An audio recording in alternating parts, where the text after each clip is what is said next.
Le damos las muy buenos días, buenas tardes, buenas noches, dependiendo del sitio donde se encuentren en este momento escuchándonos. Reciban los saludos cordiales de Marco Iacobelli. Estamos transmitiendo desde los estudios A, desde la ciudad de La Paz, Baja California Sur, México, y también con nuestro director en la parte literaria de la radio, el señor, el doctor Claudio Serra Brown, desde la ciudad de Yecla en Murcia, España. Muy buenas noches, doctor. ¿Cómo está usted? Muy buenas noches, Barco. Siempre es un placer encontrarnos gracias a la maravilla de Internet. Muy buenas noches a los oyentes. Me subiste el título a doctor. Bueno, te lo agradezco. Te debo una cerveza. Nos debemos varias. Ya cuando vengas aquí a México, nos vamos a desquitar con la margarita, con la cerveza, con el tequila, con la comida que hay aquí en México, que es muy bonita. Yo siempre tomo Coronita cuando estoy aquí. No sé si allí se conoce. Dice que es cerveza mexicana. Sí, sí, la Coronita, la Modelo, que llega a España, la Tecate, son las cervezas que escuchamos, que tomamos, ¿no? Así que bueno, Que después tomamos. hay cervezas internacionales, conseguimos la Quilmes. La verdad que quiero aprovechar para saludar, posiblemente nos estén escuchando los chicos de Alicante, de la Espiga de Oro, esa panadería que surte a la mayoría de los argentinos que hay en Alicante y alrededores. Ahí tienen la Quilmes, ¿eh? Ahí no te, ellos venden la Quilmes. No sé si venden Palermo, la cerveza Palermo, pero sí venden de todo. Aquí la Quilmes la pido en una pizzería argentina y la tomo como si fuera un elixir de a sorbitos pequeñitos para que dure. Sí, porque aparte son caras, son caras.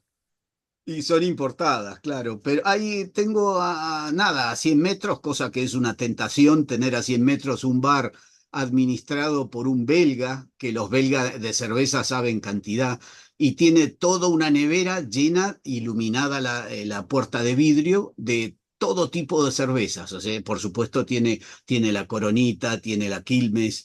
Así que es una tentación ir allí. Yo a veces pido para que no me tiente, pido una infusión de jengibre.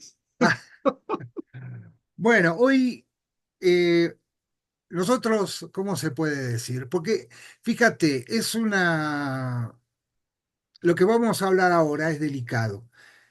Hay mucha gente que lo comprende, hay mucha gente que intenta comprender lo que puede ser incomprensible y hay gente que se aferra a la estupidez.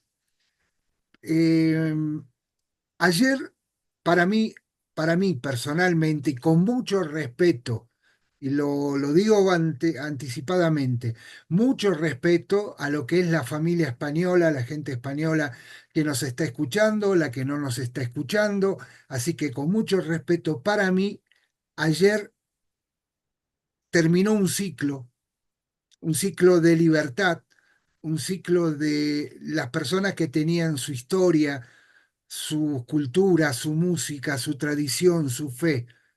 Y yo hoy, 12 de octubre, y en esto no sé si vas a coincidir conmigo, Claudio, nosotros cuando éramos pequeños, estamos hablando de a partir de los 5 o 6 años en adelante, nos inculcaron en la escuela que el descubrimiento de América el 12 de octubre fue un día importantísimo porque se descubrió, no sé lo que descubrieron.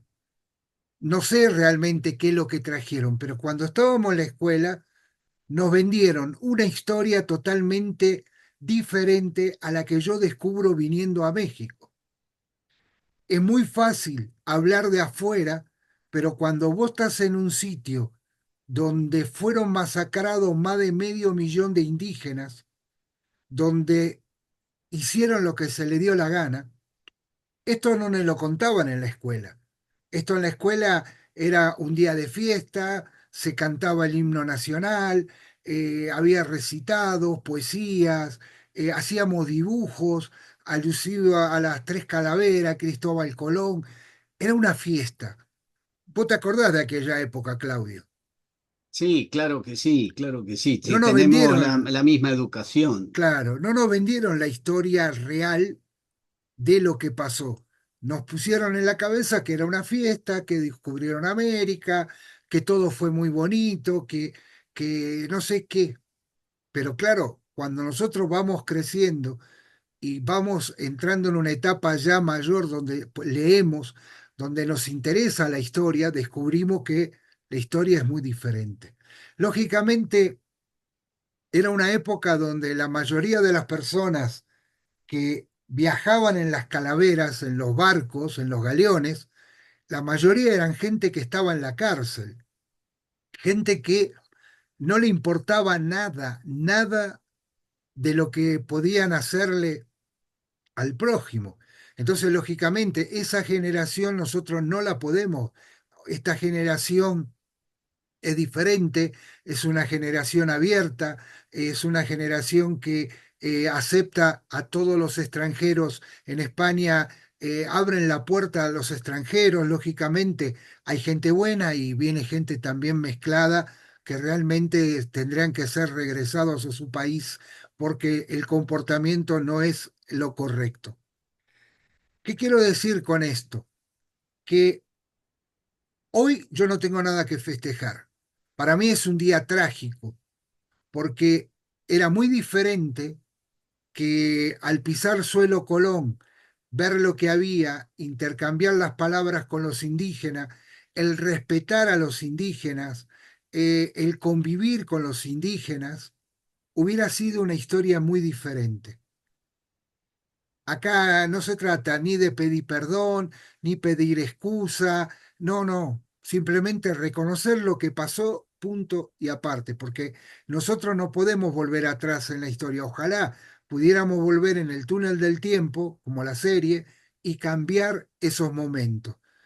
Esto que estoy hablando no es solo para los españoles, es para los ingleses, para los franceses, para los italianos que también se fueron de un lado para otro, para estos países que fueron conquistadores, pero conquistaron qué? Fueron a destruir, a borrar una cultura, a quitarles lo que tenían y sobre todo lo más triste, le quitaron la dignidad como persona, los borraron del mapa. Y lamentablemente, y esto Claudio me lo puede confirmar estando en España, hoy Latinoamérica, desde México, Cuba para abajo, es el mismo espejo político que España. Cambia algunas cosas, pero es lo mismo. Nosotros como argentinos, como sudamericanos, como latinoamericanos, no aprendimos nada. Seguimos siendo lo mismo, seguimos cometiendo las mismas barbaridades, atrocidades, los robos, los crímenes, la corrupción. Está a la orden del día como está España.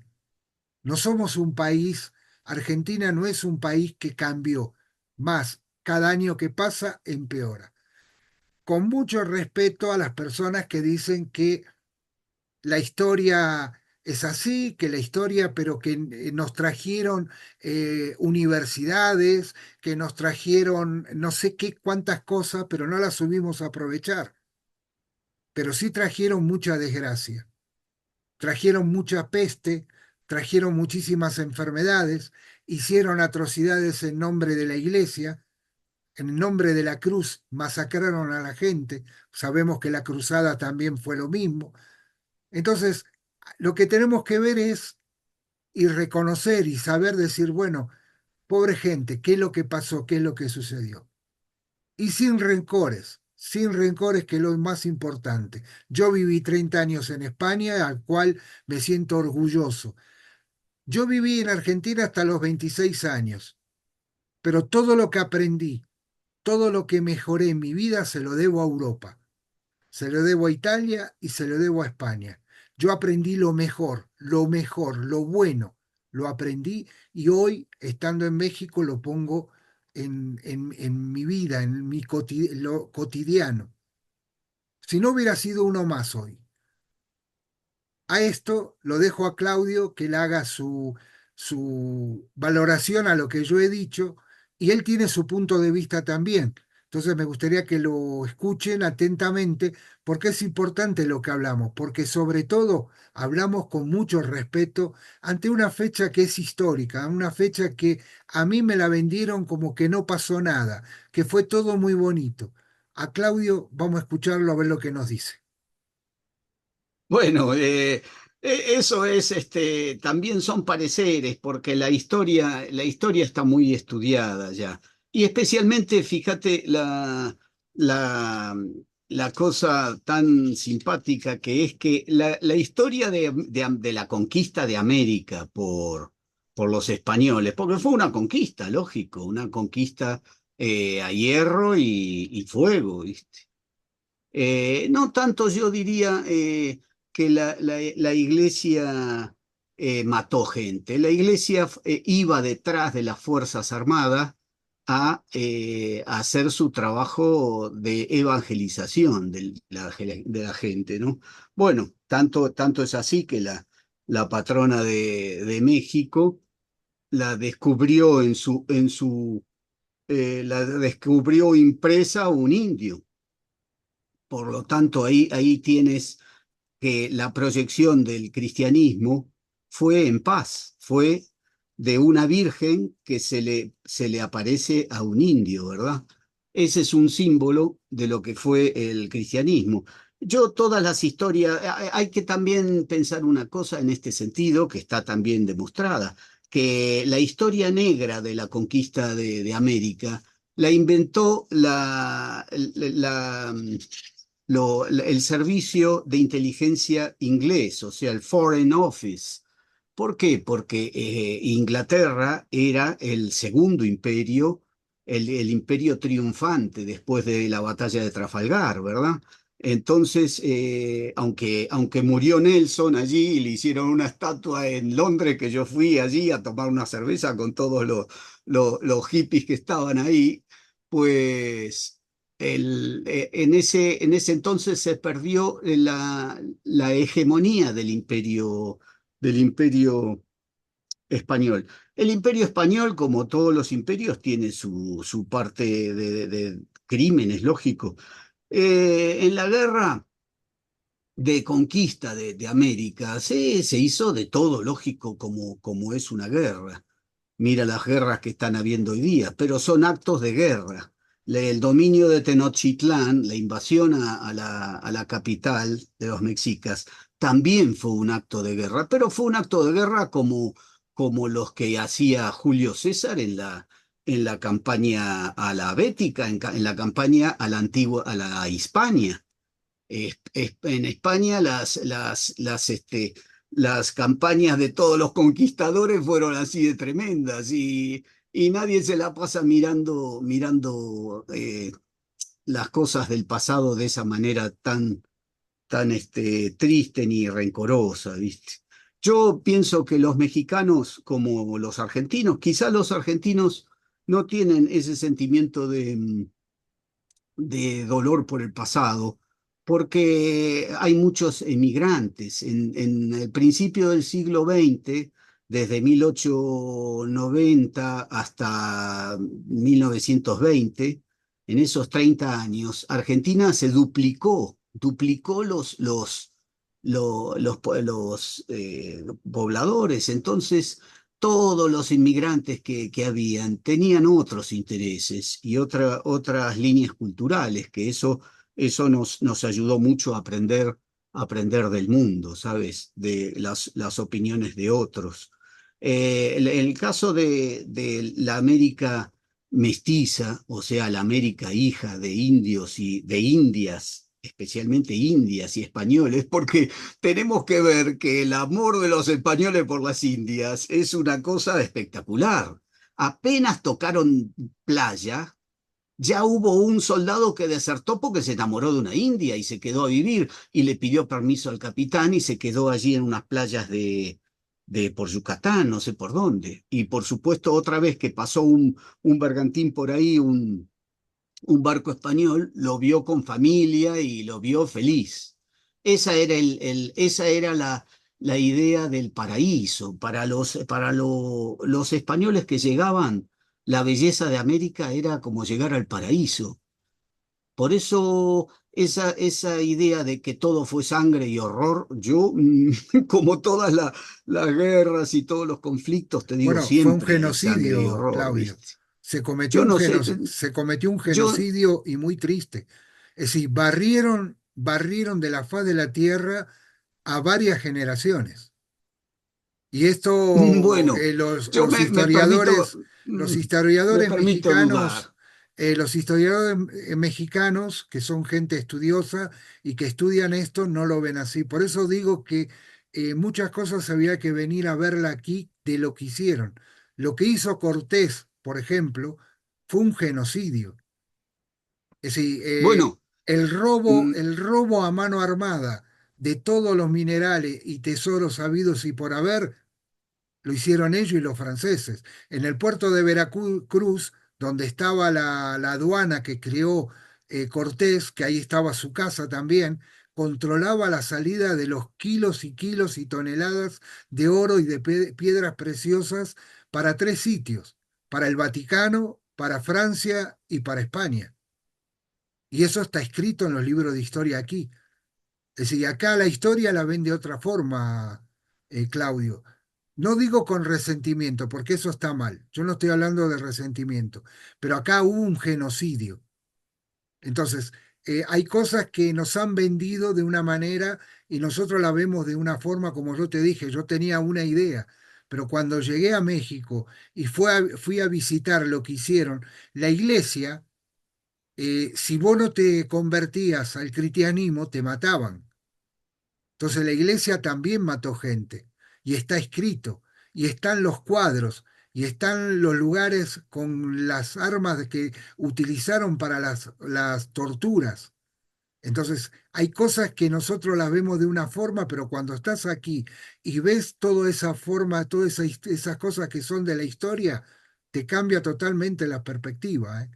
Las armas de bueno, tortura que utilizó la iglesia, la Inquisición es increíble lo que hicieron aquí. O eras católico o te mandaban afuera, te torturaban. Por eso te digo, bueno, es algo bastante, yo entiendo y comprendo el dolor o el sentimiento que tienen muchos mexicanos. Hay otros que no, hay otros que pasan totalmente, no les importa nada, no les interesa ni hasta la propia lengua. Es decir, reniegan a este tipo de cosas, pero la mayoría sí tienen un sentimiento guardado por lo que pasó. pero yo te digo que Cortés bajó allí con 300, 400 o 500 hombres, nada más. Creo que eran ¿Tú te crees 300. que, bueno, por eso, tú te crees que está bien que los españoles eran una generación, digamos, un país altamente tecnológico Y en comparación con los mexicanos? Claro, armamentísticamente mucho más pero fuerte. imposible dominar Tenochtitlán si no fuera porque Hernán Cortés, que era digamos, un experto en todas las cuestiones sociales y militares, contó con la ayuda de muchísimas tribus que estaban sojuzgadas por los mexicas. Entonces entró en Tenochtitlán con 3.000 indios. ¿Esos 3.000 indios qué querían? Querían matar al cacique de allí, evidentemente, porque era el torturador, el que le sacaba el corazón en vivo. Ellos cuando llegaron allí también vieron horrores. Todos los pueblos han hecho cosas horrorosas, Pero era su pero, historia. Es pero decir, te lo que digo, no podemos nosotros es cambiar las historias de las personas. Es pero decir, la nosotros no historia, podemos cambiar a los árabes como piensan y que si se visten o qué es lo que comen o cómo actúan. Es decir, Hernán Cortés tuvo una ventaja que no tenían los indígenas aquí. Los españoles que venían con el metal y el fuego fueron ¿por qué ganaron? Ganaron por eso. Ganaron por las espadas, por las lanzas que tenían y y los caballos los indígenas le tenían miedo a los caballos, decían que era un dios aparte. Entonces, claro, ellos se unen, Cortés muy hábil, como dices tú, se une con varias tribus y masacra todo lo que había del otro lado. Entonces, Las, la historia es muy diferente, como se ve aquí. Es muy diferente, Claudio. Sí, pero la historia real es una, digamos, un paso intermedio, un sendero intermedio entre los muchos libros que hay sobre el tema y las muchas opiniones personales. Claro, Quiero claro. decir que el sendero del medio siempre es bueno para estudiar las cosas desapasionadamente. Quiero decir que un hecho de conquista militar y cultural, digamos, como tú dices, que aconteció hace 500 años o 450 años, hay que estudiarlo con la lejanía que corresponde, porque ¿quién lo va a estudiar? El bisnieto, el tartaranieto de algún mexica que estaba por ahí, o de algún español, Mira que o hay de muchos, algún ¿eh? mestizo. Bueno, por eso, Claudio, sí, hay muchos la, hoy. Hoy en día hay muchos indígenas acá en México, que la son gran, descendientes de aquellas familias. Bueno, pero también la gran victoria de la conquista española fue que inmediatamente crearon toda una población mestiza, una población de hijos de indias y de españoles, porque ellos se afincaron allí. Muchísimo no volvieron más a España. Y entonces eso hay que verlo desde ese punto de vista. Es un encuentro de dos mundos donde un mundo es colonizado, pero como se hacía antes, siempre se hizo así. El latín lo trajeron los romanos y los romanos no venían con folletos turísticos aquí, venían con la espada. Y a todos los caciques que había aquí de la España antigua, los reunieron en una conferencia y los pasaron a cuchillo a todos, y así tomaron todo el control de Andalucía, digamos. Eso es la guerra. Así se produce la guerra. Y así todas las cosas que trajeron, porque nadie puede negar que donde entraron los romanos, esos parajes nunca volvieron a ser los mismos, porque los romanos donde iban hacían caminos, hacían esto, hacían presas, hacían acueducto, hacían de todo. Y eso es lo que hicieron los españoles en América, de todo. De todo significa que el discurso, digamos, del odio que sembraron la inteligencia británica con mucho éxito, porque dura 200 años ya, es la historia de la España negra. La España no es negra, la España hoy día tiene la bandera roja igualda. La España fue allí hasta con imprentas, que era un invento nuevo. Entonces, las primeras imprentas de América, por supuesto que las pusieron los españoles. Hace más de 400 años entraron con imprentas a lomo de burro. Esas cosas no lo hace un pueblo que desprecia al otro pueblo. Esa cosa lo hace un pueblo que se casa con las mujeres del otro pueblo, se enamora y se afinca, y ahí crece una nueva nación que es la nación mestiza. Entonces, si los indígenas de hoy día, que no sé si tienen el mismo ADN que los demás, porque hay muchas cruzas en 500 años, dicen que les pertenece a ellos México, pues es un problema político de los mexicanos. Quiero decir que yo en eso no entro. También hay indígenas en el sur de la Patagonia, que de indígenas no tienen nada, y dicen, este monte es nuestro. Y los peronistas, los kirchneristas, le dieron el monte. Y son solamente un acto de delincuentes que están robando tierras, nada Tú más. hablas de los Eh, mapuches, claro, los mapuches de Mapuche no tienen nada. Además que los mapuches no eran argentinos, sino chilenos, claro. eran chilenos. Entonces ahora están tomando tierras, incluso lagos. Y los venales estos de los kirchneristas le dan lo que quieren, porque saben que así los tendrán de su parte y tendrán amedrentados a toda la región de la Patagonia, que no pudo levantar la voz a estas cosas, ¿no? Pero te digo que la conquista de México no es la conquista de México. La conquista de México es una parte de la conquista de toda América, porque los españoles llegaron desde el Niágara hasta el estrecho de Magallanes. Y eso es una de las grandes gestas, la más grande quizá, de las gestas de la humanidad, junto con las conquistas de Julio César, el Imperio Romano, y junto con las conquistas de Darío, el gran conquistador. Darío llegó hasta la India. Pero bueno, no sé qué decirte, no. Habría que preguntarle a los peruanos la opinión que tienen por los incas, la destrucción completa de destierro de los incas y todo lo que vino, lo que hicieron en Paraguay, lo que la película, por ejemplo, la gran película de La Misión que trabaja Robert De Niro, cuenta cómo borraron del mapa a los indígenas paraguayos y ahí está, ¿no? Un poco todo. Es decir, una cosa es conquistar, pero claro, todos los genocidios que se hicieron, todos los genocidios que hicieron los romanos, lo que se hizo a través de la cruzada, la que hicieron los moros. La única parece que el único genocidio que es real en este mundo y de que hoy se habla es el exterminio de los judíos por parte en manos de los alemanes, que hoy los judíos están, bueno, no los judíos, vamos a aclarar, el ejército, la presidencia de Israel haciendo genocidio en los países árabes y eso también es algo, es un acto de terrorismo, un acto inconstitucional sobre los derechos humanos. Tanto el ataque de los terroristas de Ébola o lo que fueran, nadie tiene que tomar la mano o la justicia.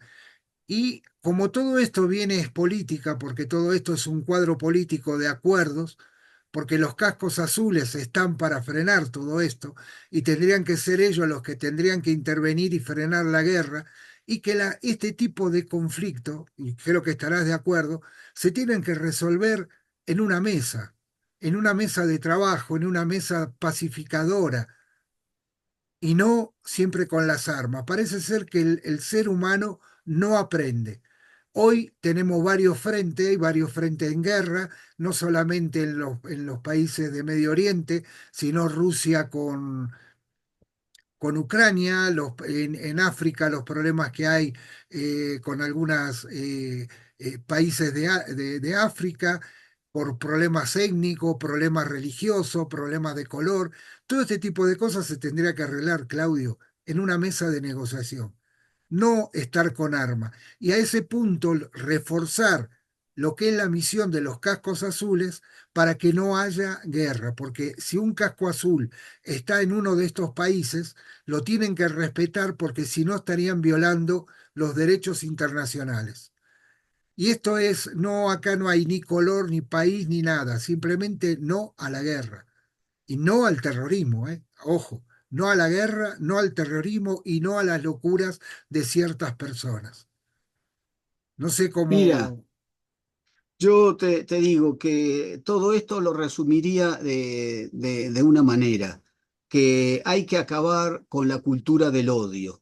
La cultura del odio, ¿qué significa? Que es que, por ejemplo, los dictadores o los demagogos, la sí, gente que engaña al pueblo para obtener el poder, los dictadores o los demagogos siempre inventaron enemigos para incitar a las masas el odio y de esa manera tenerlas psicológicamente dominadas. Esto lo hicieron tanto Hitler con el odio a los judíos, lo hizo Stalin con el odio a todos los que se pusieran en contra de él, a todo porque lo que se hay que movía. ver, hay que ver que Stalin tenía una foto, porque él también era un perverso maníaco. Yo creo que ahí sí, en estos del siglo XX, sí que se podría decir de genocidio, pero no a las batallas anteriores. Las batallas anteriores, un concepto nuevo como es el genocidio, no se debería utilizar. Como no se debería utilizar una palabra en inglés para los mexicas, digamos, o para el siglo de oro español. Estos dictadores como Hitler, Stalin, lo que hicieron siempre fue fomentar el odio a todo lo que le oponía, a todo lo que olía a libertad, digamos, a libertad de expresión fundamentalmente, porque los judíos tenían solo libertad de expresión y libertad ciudadana de trabajar y progresar dentro de las sociedades, que son los que trajeron el progreso a toda Europa, los judíos, ¿verdad? Eh, ¿Qué pasó con esto? Que la cultura del odio, hay determinados países que la fomentan desgraciadamente. Entonces, ¿por qué la fomentan? Porque están con demagogos, con gente que está en el poder, lamentablemente, te digo, siempre coincide que esa gente es de izquierda, ¿viste? Los que están fomentando el odio, la mayoría son de izquierda, porque toda la historia de los países europeos después de la Segunda Guerra Mundial era una historia liberal democrática, una historia de libre empresa y de progreso. Así volvió a renacer Europa después de la guerra. Pero donde agarra la ideología del odio, porque fomentan el dominio con la gente a través del odio, hay muchos países que no son socialistas, que también tienen ideología del odio, y que es por cuestiones culturales. Los árabes odian a los judíos. ¿Por qué lo odian a los judíos? Cuando hay otros países árabes, y hay mucha gente en los países árabes, que no odia a los judíos. Estuvieron a punto con Arabia Saudita de firmar un convenio de amistad y cooperación con Israel.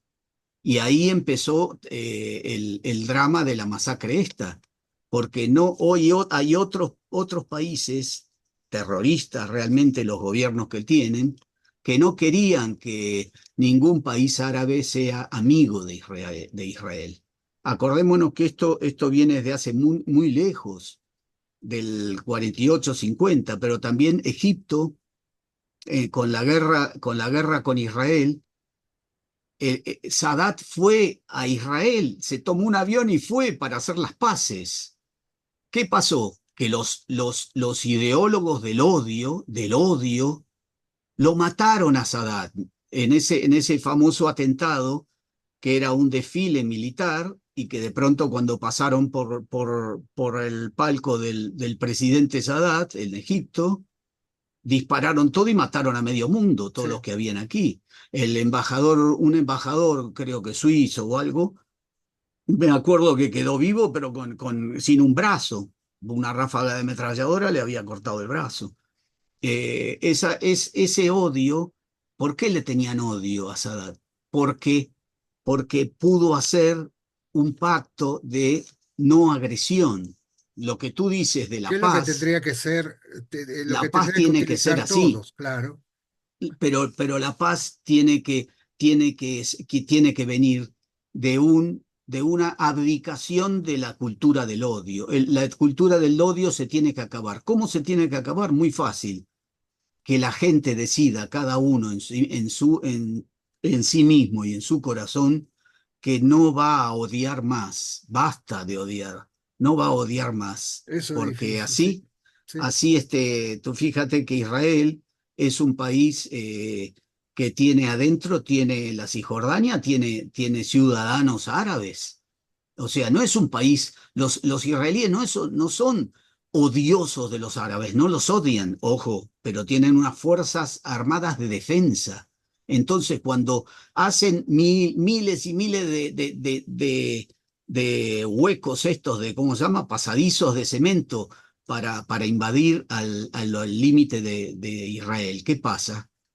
Que esos odiosos se están escudando debajo de la población y debajo de las escuelas para acumular armas y para tirar y disparar y causar muertos en Israel. Eso es una locura de odio Pero, totalmente. No he Claudio, yo visto. estoy de acuerdo contigo, pero entonces, ¿de qué pintan los cascos azules?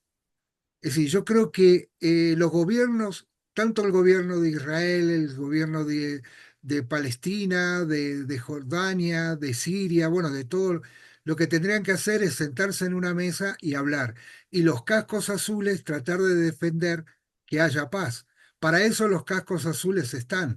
Lo mismo tendrían que hacer, por ejemplo, el neonazi de Zelensky, porque es un neonazi, también poner ahí los cascos azules para que se termine esto, así, frenar a Rusia y Ucrania para no haber un conflicto como el que está habiendo, que están destruyendo toda Ucrania, porque ya no queda nada de Ucrania, creo que queda muy poco, porque ya no hay.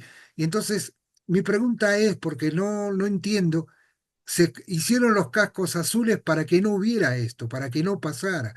La OTAN para apoyar y para tratar de que haya paz. Las Naciones Unidas para que haya paz.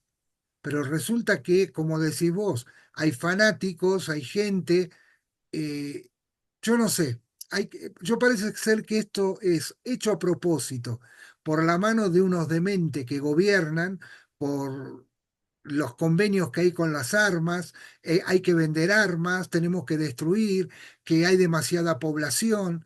Entonces yo pregunto, los cascos azules, ¿qué pito tocan?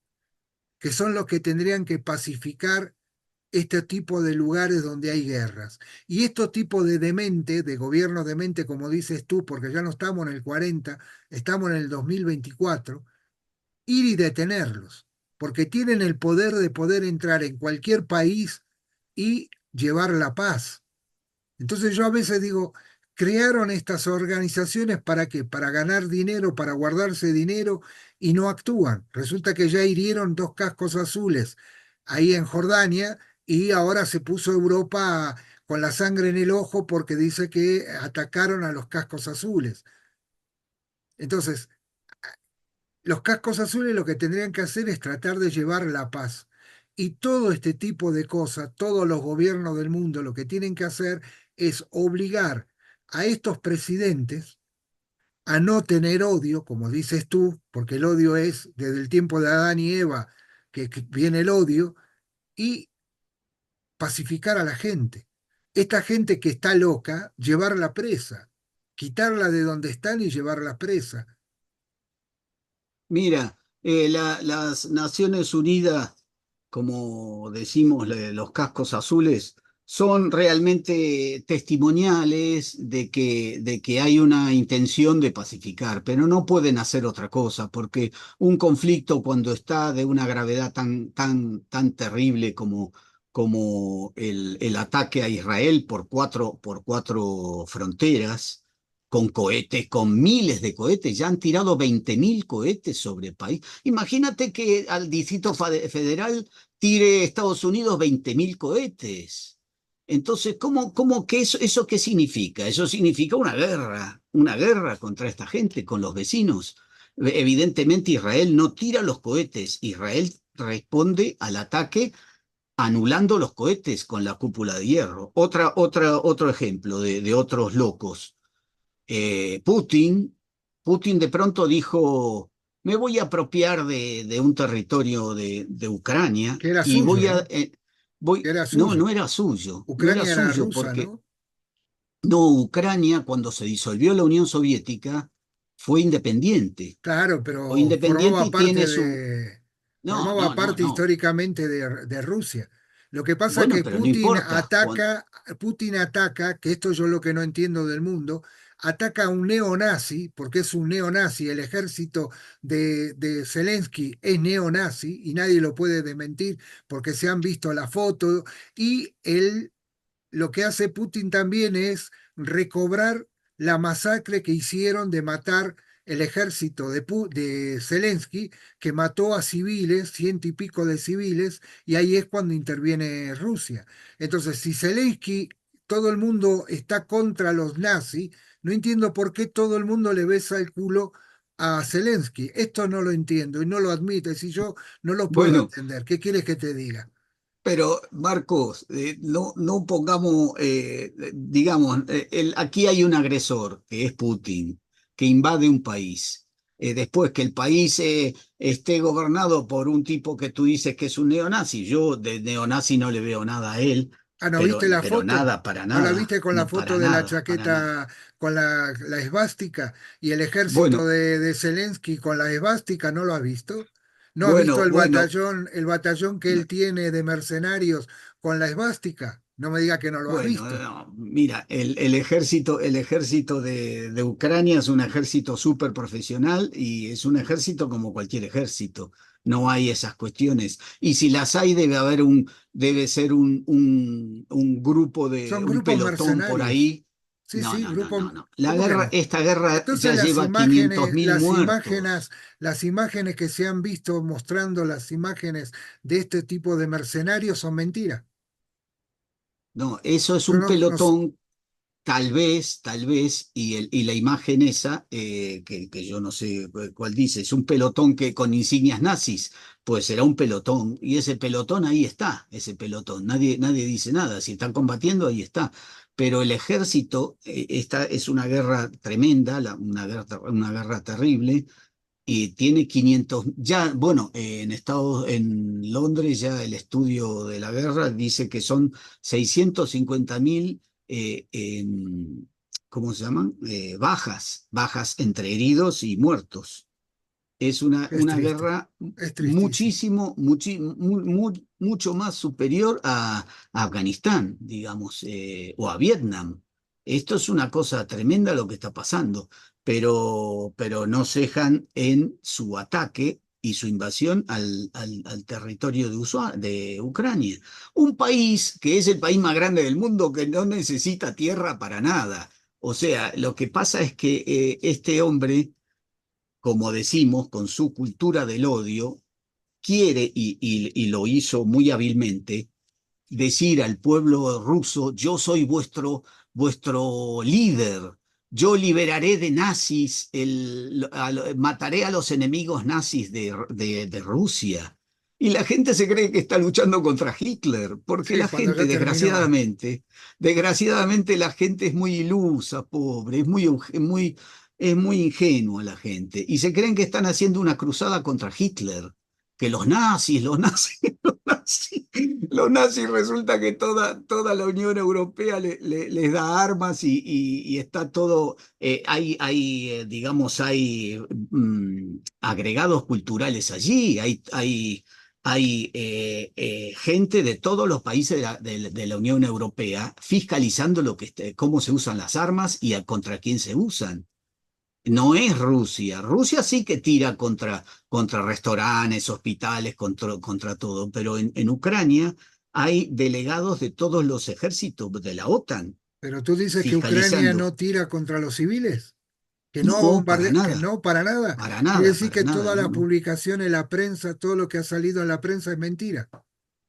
No, no, no, yo no digo la prensa que sea mentira. Yo digo que la prensa publicada en Rusia es No, yo hablo de la como el prensa que Pravda, sale el que Pravda de la época de cuando Stalin, lo Ucrania mismo. ataca, mata civiles. Es decir, tira a edificios, a escuelas, ha tirado a hospitales, la masacre de un pueblo que fue parece ser que el detonante para que Putin entrara en Ucrania, eso fue, no es nada de, no está, ¿cómo se dice? Está verificado, ¿no? Porque esto lo salió en toda la prensa mundial. Bueno, pero sí, digamos, los casus belli que digamos, que, que ataca a Putin es solamente es una estratagema política de un dictador. Por lo tanto, todo lo que diga Putin es lo mismo que lo que decía Hitler, que no podía soportar esa humillación del pueblo alemán y había que vengarse, ¿viste? Bueno, lo mismo, son cosas que no se pueden tomar por verdad. Los observadores militares que tiene Ucrania, que son de todos los países de la OTAN, fiscalizan qué es lo que está pasando. Y cuando desde hace 2 años los rusos vienen bombardeando a la población civil, si hubo un error de una bomba que cayó en un hospital ruso por los ucranianos, eso no es un ataque deliberado, eso es un error. Error en guerra son errores. No es pero el deliberado ataque a la población ucraniana lo está haciendo los rusos, ¿viste? Porque los rusos no pueden ganar esta guerra, ya lo han demostrado. Iba a durar 3 días la invasión, y ya llevamos más de 2 años, y no están ganando, no van a ganar. No van a ganar porque antes va a colapsar la Rusia si sigue así. Tienen que llegar a un armisticio. Y primero, como lo que tú dices, la paz. Primero hay que hacer un alto el fuego, que no se mate más gente, porque ya... Pero claro, los territorios son los territorios, no pueden dejarse robar así, ¿no? No estamos en el siglo XIX, que se invadía y bueno, pero si se invade por guerra, pues ya has perdido ese territorio. Así pasó en toda América. Acuérdate de los paraguayos en la guerra de la Triple Alianza. La Triple Alianza de Brasil, Argentina y Uruguay contra Paraguay. Pobrecitos los paraguayos, la masacre que hicieron allí. Y le robaron los brasileños, le robaron la mitad del territorio. Cuando son países tan grandes que no necesitan los territorios de sus vecinos. La Rusia es el país más grande del mundo. Brasil es el país, el segundo o tercer país de América y cuarto o quinto del mundo de grande. ¿Para qué tuvieron que hacer esa guerra y machacar a los pobres paraguayos que los dejaron aislados? Allí le quitaron la mitad de la riqueza de su país. Así fue también con la salida al mar de los bolivianos, ¿viste? Sí. Los bolivianos, la guerra contra Bolivia, le cortaron la salida que tenían todo un territorio ahí en la costa del Pacífico. Todas esas cosas tendría que las Naciones Unidas tendrían que hacer pactos y tratar de solucionar esas cosas. Por ejemplo, un corredor para los bolivianos al Pacífico es solamente, no es nada, es para poner una carretera y una línea de tren, les daría pero muchísima, muchísima prosperidad para poder comerciar libremente por allí y no tener que dar toda la vuelta por los ríos. Cosas así hay miles, pero la cultura del odio es lo peor que puede haber y se fomenta por los intereses políticos, estratégicos de la gente, ¿no? De los dictadores o de los demagogos. Para mí es un problema de la cultura del odio fomentada por los gobiernos, ¿viste? Y que El nadie pueblo quiere no, que se no, arregle, el porque lo que pueblo no vemos es nadie... odioso de otros No, pueblos. no, no, El los pueblo es, pueblos... es igual que otros pueblos, ¿viste? Pero yo veo que Eh, no hay intención de pacificar, no hay intención por ningún país. Todo hablan, bla, bla, bla, bla, bla, bla, bla, bla, bla, ayudamos. Lo único que sé que el dar armas a un país que está en guerra es alimentar más la guerra, no es pacificar. Y yo creo que la pacificación siempre viene en una mesa, sentarse en una mesa, hablar, buscar los acuerdos dejar de lado, como dices tú, el odio y vivir en paz. Parece mentira, Claudio, que estamos en el 2024, no aprendimos nada. Desde que nació el hombre, el ser humano, desde que nació, lo único que hace es guerra, que la conquista de una tierra, que la guerra por la agricultura, siempre todo igual, todo da la vuelta, pero los países, los que mandan en los países y en esta organización no quieren la paz.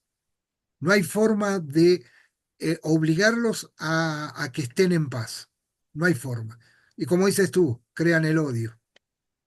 por eso los pueblos no progresan, porque en el curso de la vida de una persona tiene la niñez para aprender a querer y a soñar, tiene la juventud para aprender a razonar y los conceptos abstractos, tiene la adultez para formar la descendencia y el mensaje a la sociedad y la labor dentro de la sociedad. Pero si todo eso se contamina por el odio, se contamina por los intereses mezquinos de los gobernantes, el pueblo sigue embrutecido, entonces no aprende nada. Y no aprende nada y son miles y miles y miles que están destilando así en todos los órganos de prensa, están destilando lo que se dice insidias, comentarios y tal, porque lo que quieren es que el pueblo no aprenda. Si el pueblo aprende y es dueño de su destino, cambian los gobiernos, cambian los países, cambian los pueblos, cambia todo. Tú fíjate que el primer intervalo de paz que tuvo Europa, tan grande como este, desde el 45, la Segunda Guerra Mundial, hasta digamos, el 2022, que empieza la guerra de Ucrania, estos son 50, a ver, son 55 más 20, 75 años de paz. Subió Europa como la espuma, porque los pueblos lo único que hicieron fue reconstruir, estudiar, comerciar, porque donde hay comercio no hay odio, porque el Claro. comercio genera progreso en ambas partes. El comercio una gestión libre entre dos personas, entre dos organismos, dos países. Siempre se benefician los dos. ¿Cómo creció Europa? Creció así.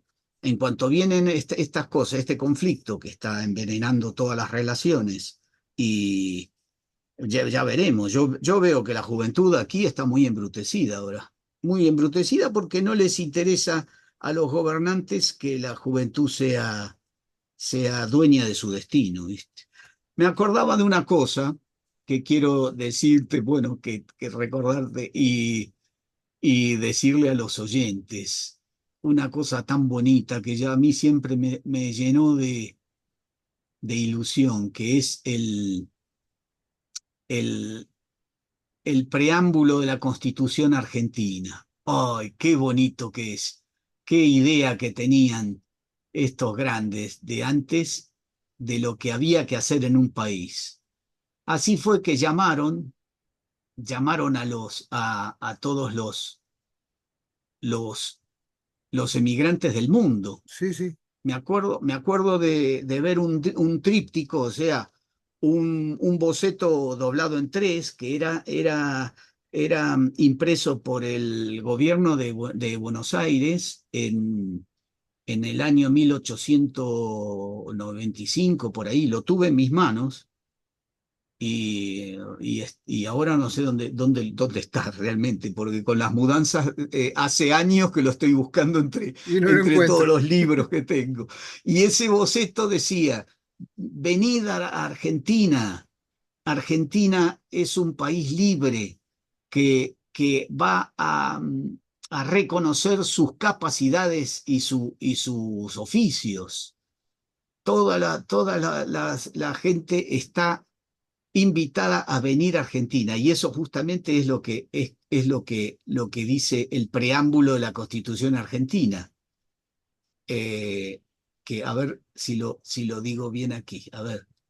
Dice, nos, los representantes del pueblo de la nación argentina, reunidos en Congreso General Constituyente por voluntad y elección de las provincias que la componen, en cumplimiento de pactos preexistentes con el objeto de constituir la unión nacional, afianzar la justicia, consolidar la paz interior, proveer a la defensa común, promover el bienestar general y asegurar los beneficios de la libertad para nosotros, para nuestra posteridad y para todos los hombres del mundo que quieran habitar el suelo argentino, invocando la protección de Dios, fuente de toda razón y justicia, ordenamos, decretamos y establecemos esta Constitución para la nación argentina.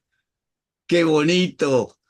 Y Para así todos los llegaron, hombres del mundo que quieran habitar en el suelo y argentino. así llegaron tantos emigrantes, ¿no? Millones de Así llegaron emigrantes. millones y millones de inmigrantes. Hay un libro de una socióloga argentina que investigó los inmigrantes en este periodo que te digo, 1895, ahora no lo tengo aquí, eh, 1895 a 1925, en esos 30 años.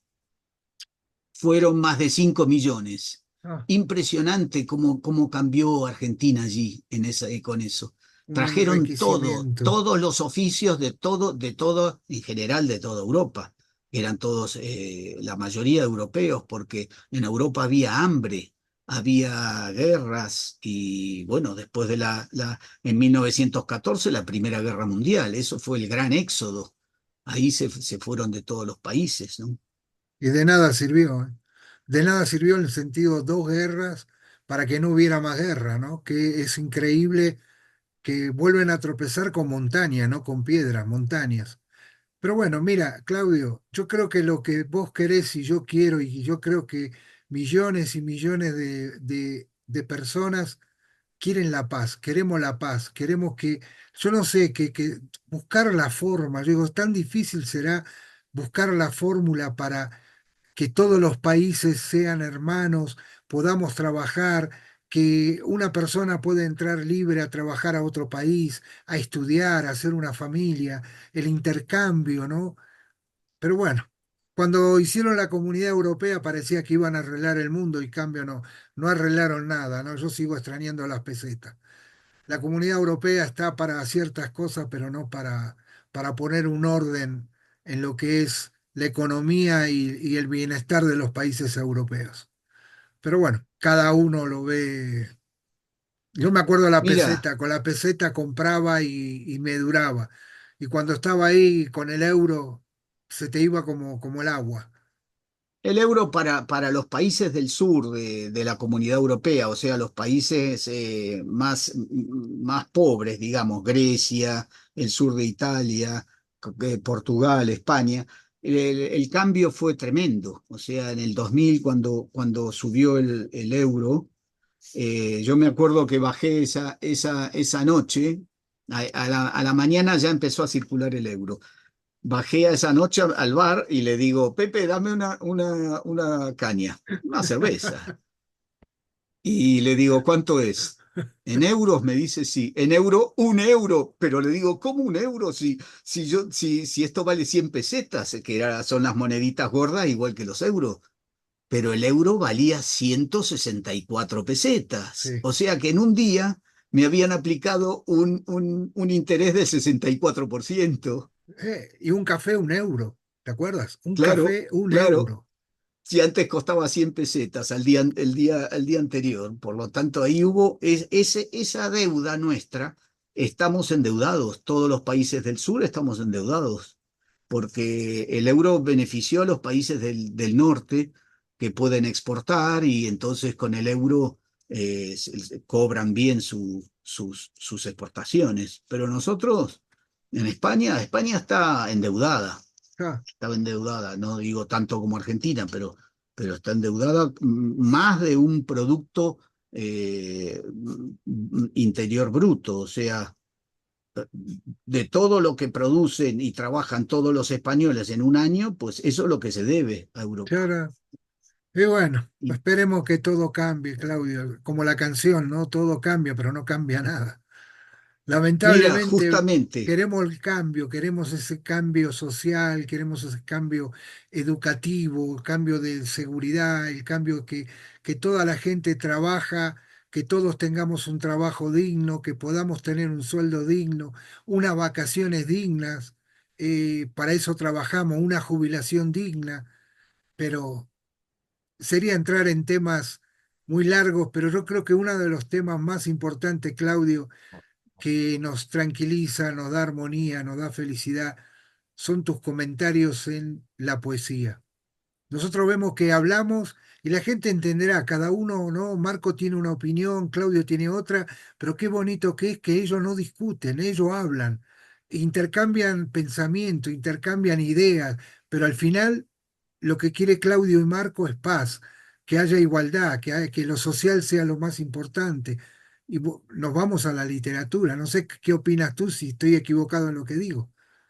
es tal cual como lo que dice Marco, porque el mundo de las ideas es un mundo que flota en el aire, que no corresponde ni siquiera a la persona que lo habla. Por lo Claro, tanto, no te puedes pelear ni enfadar ni odiar, que es la cultura del odio, odiar a quien dice algo que tú no estás de acuerdo. Déjalo que ya tiene toda su vida por delante para retractarse o para corregir su pensamiento. Yo he estado en muchas agrupaciones sociales y en algunas me dijeron, yo siempre soy el mismo. Entonces le digo, pero hombre, ¿Cómo vas a ser siempre el mismo si antes tenías 20 años y ahora tienes 60? ¿Cómo vas a ser el mismo? Es imposible que seas el mismo. Qué Y todo bueno. lo que viviste, ¿no aprendiste nada en estos 50 años? Y se quedan así no, no, claro, no. Hay que vivir y hay que reflexionar constantemente en lo que uno piensa, porque las ideas cambian, las ideas se desarrollan. Tener las mismas ideas que hace 50 años a mí no es una garantía de nada, De eso, nada. porque, Exacto, estoy de acuerdo porque contigo. puede ser algo para bien o algo para mal tener las mismas ideas, ¿vale? No, pero Entonces, lo que tenemos de bueno es que no somos rencorosos, no somos odiosos, no. Nosotros tenemos, a ver, como argentinos tenemos ese va y viene con las Islas Malvinas, que esto, pero bueno, históricamente sí, nos alegramos cuando Maradona le puso el gol con la mano, porque para todos nosotros fue una alegría doble, pero hay armonía entre ingleses y argentinos. Muchos argentinos están viviendo en Inglaterra, músico, literario. El otro día hablábamos con una pianista argentina y me comentaba que la trataban divinamente. Y jugadores de fútbol que están triunfando en Inglaterra y vienen tratados increíblemente. Yo creo que lo de la Malvina, como otras cosas, la tomamos como, ¿cómo se dice? Como algo que está ahí y va de, como un partido de tenis, ¿no? La pelota va y viene, pero que no afecta a nadie. Acá no queremos conflicto, no queremos conflicto con nadie. Solo queremos divertirnos, estar bien, un chiste, ¿por qué no? Sí, claro, un chiste para uno, para el otro, pero sin odio. Como decías vos y anteriormente, sin odiar, sin el odio hay que dejarlo aparte. los países de América en general no tuvieron grandes dramas en estos últimos 100 años. Son países que más o menos vivieron todos en paz. Hubo alguna gresca por alguna frontera y cosas así, pero si ves todo el continente americano, es un continente bastante pacífico desde hace 100 años. Sí, No hay más cosas. Y y si ves otras partes del mundo, siempre son un drama, porque, por ejemplo, lo que te digo, Europa en 70 años de paz son los únicos 70 años en muchos siglos.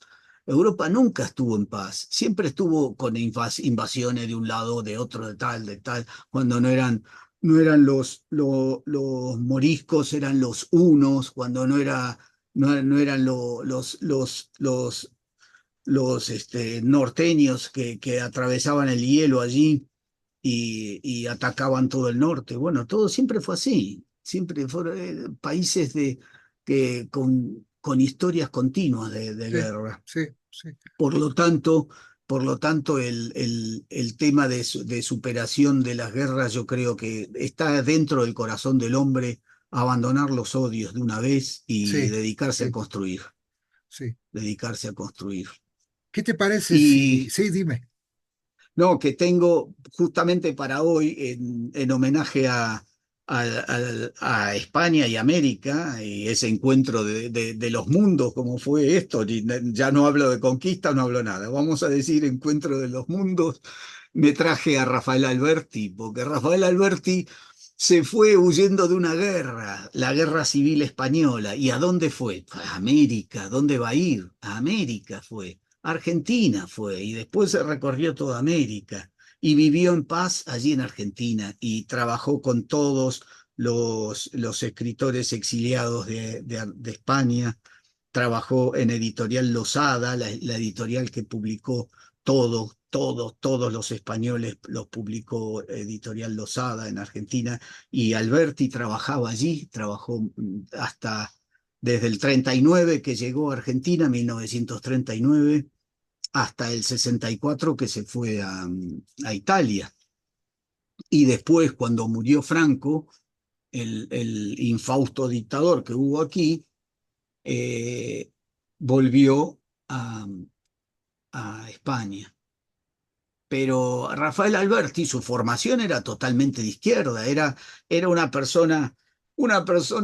andaluz, amante de la vida, amante del cante, de la buena vida, de los amores, de las amistades, de la música, Rafael Alberti no quería saber nada de guerras. Y lo que pasa es que vivió un periodo de crispación, la lucha entre los grandes poderes de aquella época, el fascismo, el nazismo y después el totalitarismo, el comunismo con Stalin.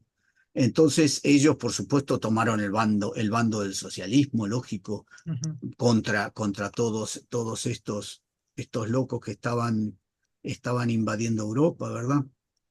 Tengo algunas referencias biográficas. Si tenemos tiempo, te las digo rápidamente. Tenemos tiempo, tú tranquilo. Con lo que preparaste, yo sé que todo lo has preparado en una semana, es un trabajo arduo que siempre se te queda corto por tanto material que tienes, así que adelante. Sí, mira, Rafael Alberti nació en el puerto de Santa María. Es una zona pero hermosa, 16 de diciembre de 1902, o sea que inauguró el siglo prácticamente. Y murió en su mismo lugar de nacimiento, que fue para hacer allí la Fundación Rafael Alberti. Vivió sus últimos años, casi llegando a 100 años, el 28 de octubre de 1999. O sea que estuvo prácticamente, bueno, 96 años. Su esposa fue María Teresa León, una escritora. Vivió con él desde el 1932, o sea, cuando cumplió 30 años se casaron, hasta 1988, que creo que allí falleció ella, la María Teresa León. Su segunda mujer fue María Asunción Mateo, del 90 al año hasta el fin de sus días, en el 99. Bueno, lo que tiene Rafael Alberti es que era amigo de todo el grupo de la generación del 27 y por supuesto él también es de la generación del 27. ¿Por qué? Porque él era pintor, además de poeta, era pintor y ilustrador, ilustró muchos poemas, era actor, participaba en los teatros. Y entonces ese don de gentes que tenía, que es con lo que se dice el don de gentes, que sabía hablar con todo el mundo, le granjeó pero muchísima amistad con todos, con Federico, con Juan Ramón Jiménez, con todos los de la generación del 27. Vamos a ver cómo fue su juventud. Su juventud fue allí en el puerto de Santa María. Él venía de una familia el padre era bodeguero, después tuvo, como son todos los negocios, sus vaivenes, pero, pero, pero él tuvo una educación muy buena allí en la juventud y después se fue a Madrid, a ver cuándo se fue a Madrid, en 1917, o sea que tenía 15 años prácticamente, 15 o 16 años se fue a Madrid. Eso fue para él ¿te imaginas un joven andaluz con todos sus amigos? Eso fue un drama para él, emigrar a Madrid, que era lejísimo Madrid en aquella época. Y bueno, su familia en Madrid, allí entonces decide ser pintor. Decide ser pintor, ¿por qué? Porque él traía en sus ojos traía el mar, traía todo, traía la luz de Andalucía, ¿no? Entonces él decidió ser pintor allí, estudió pintura, pero inmediatamente se empezó a, a- a interesar por la poesía y en la residencia de estudiantes, donde fue a, a ver a sus amigos poetas y pintores de la futura generación del 27. Ahí estaban todos, estaba Federico, estaba Pedro Salinas, Jorge Guillén, que era mayor, pero creo que ya era profesor, no me acuerdo. Vicente Alexandre, otro grande de la generación del 27, y Gerardo Diego, todos ellos estaban viviendo y estudiando en la residencia de estudiantes de Madrid. Allí se formó la generación del 27. Entonces, él comienza a escribir poesía, pero de una manera tan fulgurante, tan a borbotones como él hacía sus cuadros, que en 1924, con 22 años, publica su primer libro, Marinero en Tierra, y el primer libro lo presentan todos sus amigos, ya te digo, Jorge Guillén y todo, lo presentan al premio de poesía del año y recibe el Premio Nacional de Poesía. O sea que eso fue para él, vamos, una bendición. Ya se hizo conocido ya con el primer libro, cosa dificilísima, cosa que no pudo lograr ni Federico, que publicó el primer libro y se lo criticaron. Tampoco Miguel Hernández, que el primer libro nadie habló de él, ni le publicaron reseñas en los periódicos. Bueno, pues así continúa la historia de Rafael Alberti. Enseguida se vincula con Maruja Mayo, una pintora, y sigue, por supuesto, publicando. Inmediatamente publica A Cal y Canto, otro libro, publica, también produjo en esa época una exposición de pintura. Maruja Mayo era una pintora, o sea que allí entonces, en estos años, en 1929, conoce a María Teresa León y se casa inmediatamente con ella. Bueno, ya se sabe que el amor puede ser no solo un flechazo, sino una decisión rápida de como irse inmediatamente, o la pierdes, o te casas o la pierdes. Claro. Bueno, pues así se casaron inmediatamente. Esa fue su compañera de toda la vida. Continúa el 27, está presente y es figura activa en el famoso tricentenario de la muerte de Góngora en el 27, que Federico hace una conferencia tan hermosa y que fue el principio de la generación del 27. Rafael Alberti, como era pintor y decía, bueno, yo no puedo, esta conferencia que estaba sucediendo allí en el Ateneo de Sevilla, que estaban todos, Rafael pensó en dibujarla, en hacer un cuadro, pero dijo, aquí no hay tiempo para cuadros. Salió corriendo y en la plaza de Sevilla encontró un fotógrafo de los antiguos, de trípode y de capa negra para sacar la placa. Y se lo llevó al Ateneo de Sevilla y saca la foto famosa, que están todos posando, prácticamente la plana mayor de la generación del 27. Esa fue una maravilla, esa fotografía. Y está en internet, se puede ver. Si uno pone la, la generación del 27, fotografía del acto del tricentenario de Góngora en Sevilla, en el Ateneo de Sevilla, ahí figura, ahí figura. Bueno, los años siguientes, Alberti tiene un principio de pulmonía, me parece, una cosa que lo internan, está muy deprimido, claro, el problema es que el éxito inicial fue tan grande del Premio Nacional de Poesía, que después se deprime porque no puede mantener ese nivel y tiene que hacer un alto, tiene que hacer un alto.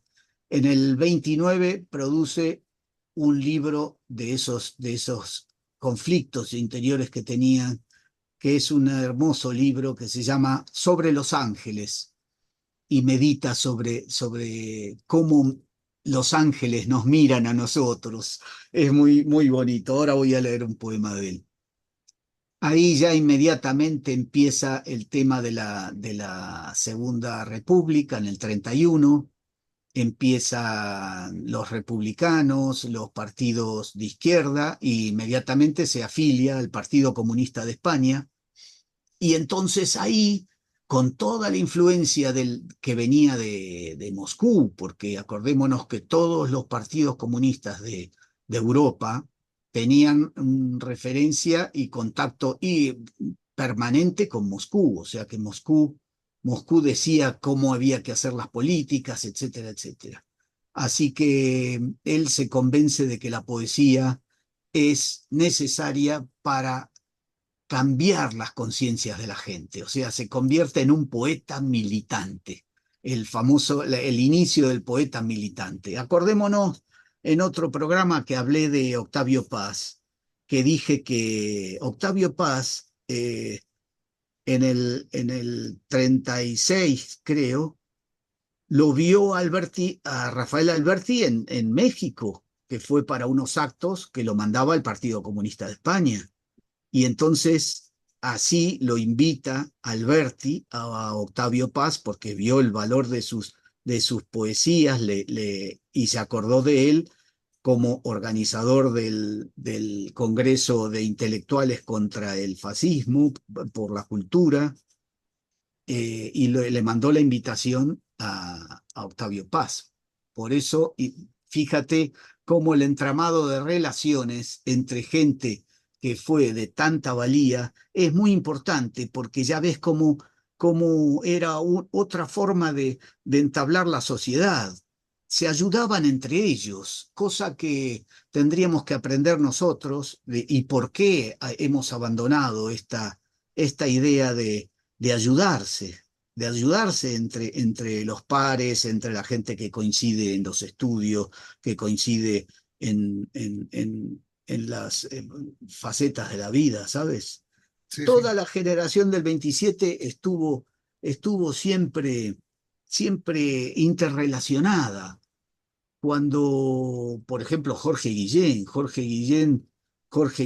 va de profesor a París porque un amigo lo llama, le dice, mira, aquí hay una plaza, vente de lector de español. Así se inició una serie de relaciones amistosas con la gente que después les va a salvar la vida, porque dentro de muy poco tiempo, en 1936, empieza el golpe militar en España y empiezan a fusilar a mansalva, y donde lo encontraron a Federico lo mataron, y así, vamos, fue terrible. Y entonces los poetas del 27 todos se ayudaron para salir de España. La gran mayoría fue a Estados Unidos, a México y a Argentina. Eh, Ahí lo vemos en el 36, cuando estalla la guerra civil. Él, por supuesto, era uno de los organizadores de la Alianza de Intelectuales Antifascistas, o sea, que imagínate que habiendo fusilado a Federico, todos sabían que iban a correr la misma suerte, Ah, que si los agarraba la policía política de los sublevados, lo mataban inmediatamente.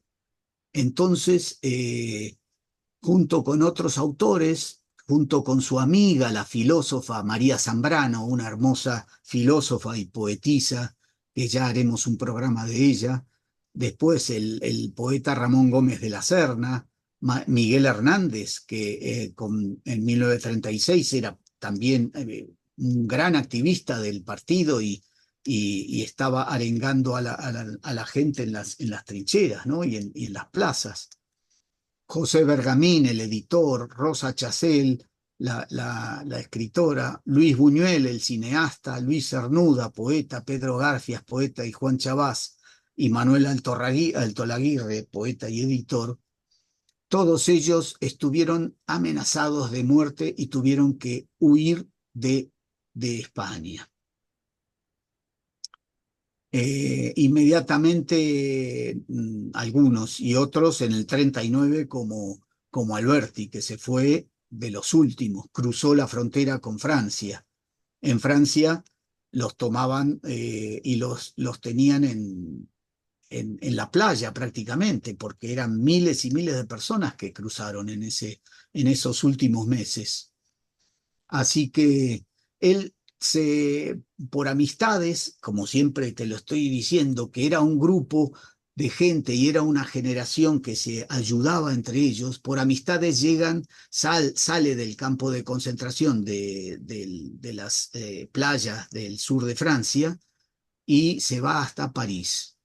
Y en París En París tiene una serie de problemas porque le retiran el permiso de trabajo cuando se enteran de que está fichado como comunista.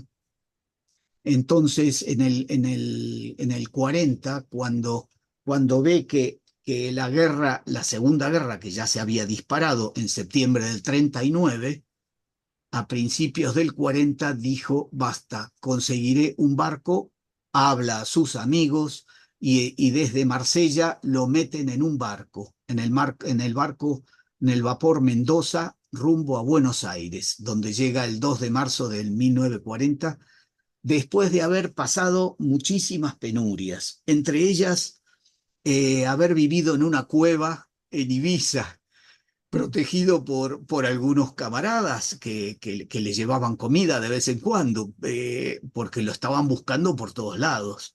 Y a nadie se le iba a ocurrir que estaba viviendo en una cueva como un troglodita. Así fue las peripecias de Rafael Alberti antes de salir de la Europa en guerra, ¿no? En Argentina vivió primero en Buenos Aires y después en la estancia, también invitado por amigos, en la estancia El Totoral en Córdoba.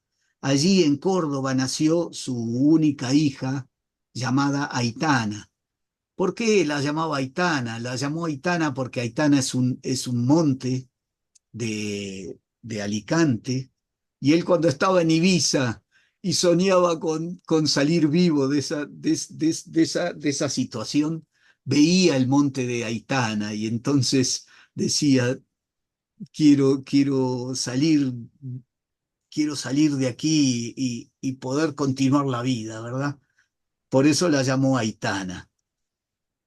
Después estuvo también en Chile, estuvo en Uruguay, y en el 63, como dije, se trasladó a Roma. Ya en el 63 la dictadura de Franco estaba bastante atemperada. Por supuesto que no había partidos políticos, no había nada en España, pero la gente, si no hacía uso y abuso de sus maldiciones al gobierno, no los molestaban. Por supuesto que había una policía política y no, el Partido Comunista estaba proscrito, todos los partidos estaban proscritos.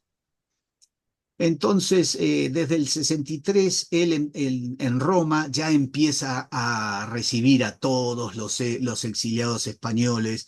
Su casa se transforma en un club español en esos años y vivió del 63 al 77. En el 77 vuelve a España ya en las elecciones, lo nombra, está en las listas del Partido Comunista, lo nombran diputado y continúa ya el trabajo y la vida en España. Vamos a avanzar. Tuve la suerte de verlo yo en el principio, en enero del 78, de verlo en Barcelona, a Rafael Alberti recién llegado. Mi primo Serra de Barcelona me dijo, mira, ¿no lo conoces? ¿No sabes quién es? No, ¿quién le di? Rafael Alberti, claro, con su pelo canoso largo, siempre con su pelo largo. Ay, qué bueno. Y también lo fui a ver muchos años después, lo fui a ver, sí, por el 80, por ahí. Lo fui a ver a un recital que hizo en Barcelona junto a Nuria Esper. Nuria Esper cantaba sus poemas también, ay, muy bonito, y él de pie, él recitaba de pie, que ya era bastante veterano en el 80.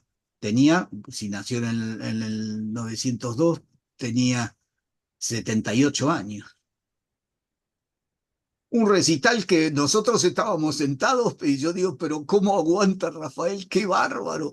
Como 2 horas estuvo hablando, pero extraordinario, contando muchísimas cosas. Podríamos haber seguido toda la noche allí. Después recibe el premio Cervantes en el 83. También le habían dado en Moscú el premio Lenin de la Paz, que se llamaba en 1965. el Premio Roma de Literatura, el Premio Nacional de Teatro aquí en España. Renunció a la candidatura del Premio Príncipe de Asturias por sus condiciones, por sus fuertes convicciones republicanas. Claro, como es un premio que daba la princesa, sí, el príncipe de Asturias, que es hoy día el rey, no quiso participar. En 1990 se casó con la que era su estudiosa, María Asunción Mateo. Este es un caso muy parecido a otros grandes escritores, por ejemplo, Borges. Borges se casó con una estudiosa de su obra que fue a entrevistarlo y fue a pedirle, digamos, entrevistas. Así fue la historia de Borges. Y la historia de Rafael Alberti tiene algo que ver también, porque ya era muy viejo, imagínate, en 1990 tiene 88 años. Sí, Allí comienza a publicar, bueno, ya los había dictado y ya había empezado a publicar sus hermosas memorias, La Arboleda Perdida. Estos libros, que son varios libros, La Arboleda Perdida, él rememora todo esto que estoy diciendo, todas las cosas que vivió y todos los personajes con los que compartió anécdotas y vida y sucesos, los relata puntualmente ahí en el Arboleda Perdida.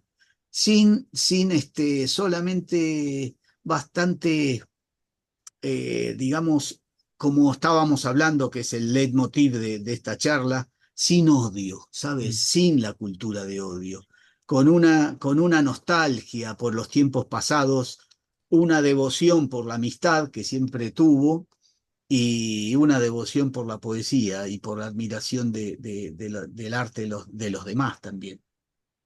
pero En Claudio, el, sí. si él se hubiera quedado en España, si no se hubiera exiliado, lo hubieran matado. Ah, sí, por Ya, supuesto, no solo él, sino todos los que nombré, todos los que nombré que eran del Congreso de Intelectuales Antifascistas. María Zambrano también se fue primero a Suiza, estuvo en México también. Ramón Gómez de la Serna se fue a Argentina. Miguel Hernández, ya lo conté, no sé si lo recordamos, que se fue caminando a la frontera sí. con Lisboa, con Portugal, y lo agarraron en la frontera. Todos. José Bergamín se fue a México, Luis Buñuel se fue a México, Luis Cernuda se fue a Londres, Pedro Garfias se fue a México, Juan Chabás también, Manuel Altolaguirre también. Ellos siguieron trabajando en México gracias a que México no reconoció la dictadura de Franco durante muchísimos años. O sea que el gobierno republicano en el exilio estaba en México y ese fue una gran ayuda para los miles de exiliados españoles que fueron a México y que tenían ahí una ayuda, unas relaciones de trabajo, podían volver a enseñar muchos, porque Claro. muchos eran maestros y profesores. Así lo vemos a Alberti, que muere en su puerto de Santa María, en Cádiz, el 28 de febrero del 99, su ciudad natal. Ahí está una fundación, Rafael Alberti, que es digna de ver, que es preciosa, porque tiene muchísimas cosas. Tiene toda su obra gráfica, para empezar, porque él ilustraba sus poemas. Voy a recitar un poema del primer libro, este libro tan bonito, Marinero en Tierra, que, que te digo que ganó el Premio Nacional de Literatura y que Ujú. fue, eso fue un inicio en la poesía impresionante. Bueno, Marinero en Tierra, 1924. A ver si es que estoy lleno de libros aquí. Vamos a ver si puedo hacer un poco de espacio.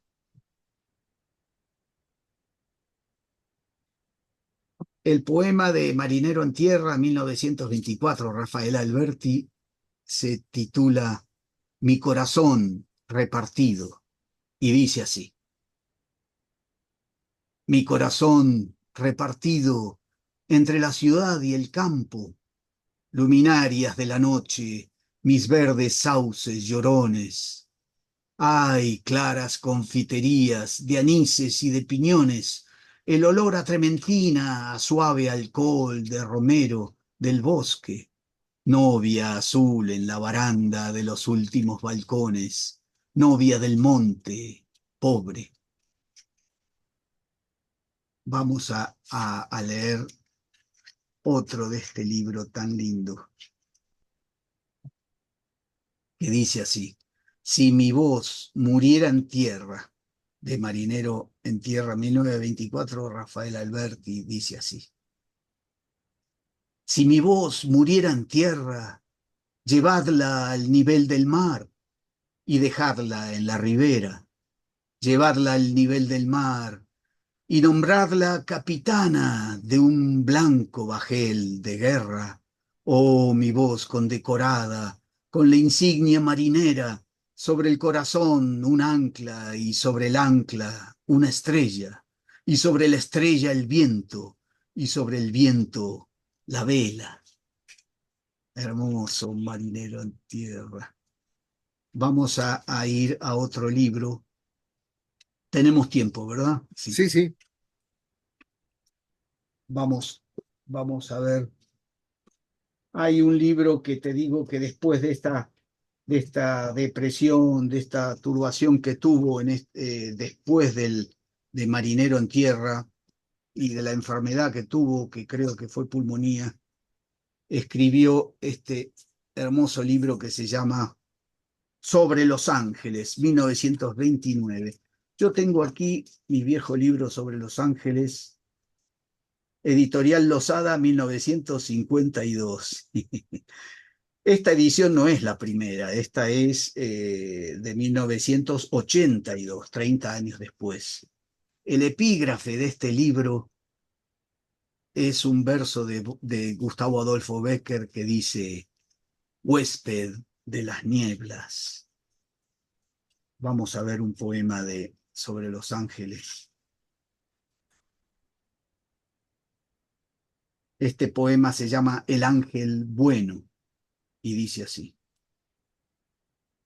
Dentro del pecho se abren corredores anchos, largos, que sorben todas las mares, vidrieras que alumbran todas las calles, miradores que acercan todas las torres, ciudades deshabitadas se pueblan de pronto, trenes descarrilados, unidos marchan, naufragios antiguos flotan, la luz moja el pie en el agua, campanas, gira más deprisa el aire, el mundo, con ser el mundo, en la mano de una niña cabe, campanas, una carta del cielo, bajó un ángel.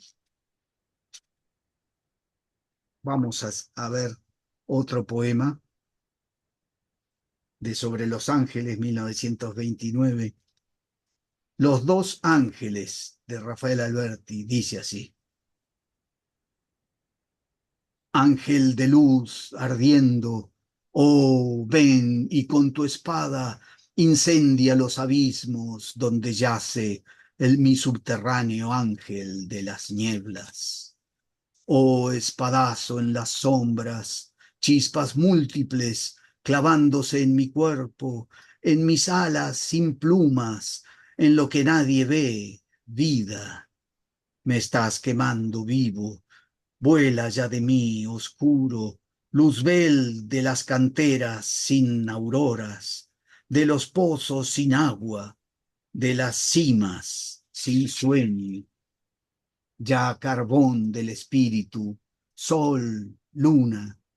Me duelen los cabellos y las ansias, Oh, quémame, más, sí, más, quémame, quémalo, ángel de luz, custodio mío, tú que andabas llorando por las nubes, tú sin mí, tú por mí, ángel frío de polvo, ya sin gloria, volcado en las tinieblas, quémalo, ángel de luz, quémame y huye. Qué bonito. Hermoso. Sobre los ángeles trata todos los tipos de ángeles que él pensó que podrían estar visitándolo, a veces, a menudo, a veces solamente una fugaz entrada y desaparición. Este tercero y último de este libro es El ángel ángel, y dice así. Y el mar fue y le dio un nombre, y un apellido el viento, y las nubes un cuerpo, y un alma el fuego, la tierra nada, ese reino movible, colgado de las águilas, no la conoce, nunca escribió su sombra la figura de un hombre, terminó aquí. Este es el libro sobre los ángeles. Luego, cuando emigró a Argentina, no solo tuvo una gran labor como editor de la editorial Losada. Él fue consultor, él hizo las antologías de los poetas del 27, entre ellos Federico García Lorca, una antología preciosa que figura en los libros de Losada y lo tengo por ahí. Fue muy querido Vamos en a leer. Argentina, Claudio. Fue muy querido en Argentina porque bueno, Argentina en aquellas épocas tenía también problemas políticos. Los comunistas lo querían, pero los de derecha o los promilitares, digamos, no lo querían, pero tampoco lo molestaban porque él vivió en la sociedad argentina, iba a todas las presentaciones culturales, o sea, él tenía una gran actividad cultural. Él vivía cerca en el barrio de La Recoleta. Ya. Yo fui con mi mujer Adela, fuimos hasta la casa, que hay una placa que dice aquí vivió el poeta Rafael Alberti, España, tal. Eh, no recuerdo ahora la calle, pero está justo en el perímetro del cementerio de La Recoleta, que es una zona muy bonita de edificios muy bonitos, y ahí él tenía, ahí vivió, creo que vivió allí más de 10 o 15 años, Ya. Y cuando volvió de Córdoba. quedaron objeto de él, quiero decir, está bien la casa, se ha conservado los muebles, el escritorio, cosas de él, o solamente se recuerda que vivió ahí. No lo sé, porque no pude entrar a la casa, pero toda la herencia de él, por supuesto que está repartida entre su viuda, su segunda mujer, y su hija, Aitana. Recordemos que su hija nació en Córdoba, Argentina, o sea que su hija es argentina española, y, y se habrá encargado de toda la herencia de Rafael Alberti en Argentina. La hija vivió a caballo de España y Argentina también. Mm, ya. Yo he leído cosas de ella hablando de su padre. Tenían excelente relación, el padre la quería mucho, por supuesto. Vamos a ver, vivió unos años frente al río Paraná, el hermoso río Paraná, que, que, que, que rodea, digamos, la zona de la Mesopotamia, las tres provincias de Argentina, ¿no? Entre Ríos, Corrientes y Misiones. Él vivió a la vera del río, ahí en la ribera. Le prestaron una casa unos amigos escritores o intelectuales, y él se iba en bicicleta por la ribera por la mañana, bien temprano, como siempre se despertó en su vida para dibujar o escribir, Él se despertaba con el sol siempre. Y entonces iba andando en bicicleta por la ribera. No sé si lo conté, esta anécdota, ya me dirás, porque ya no me acuerdo si la conté o no la conté. Tú Y de cuéntala. pronto ve un árbol verde fosforescente, con hojas verde fosforescentes.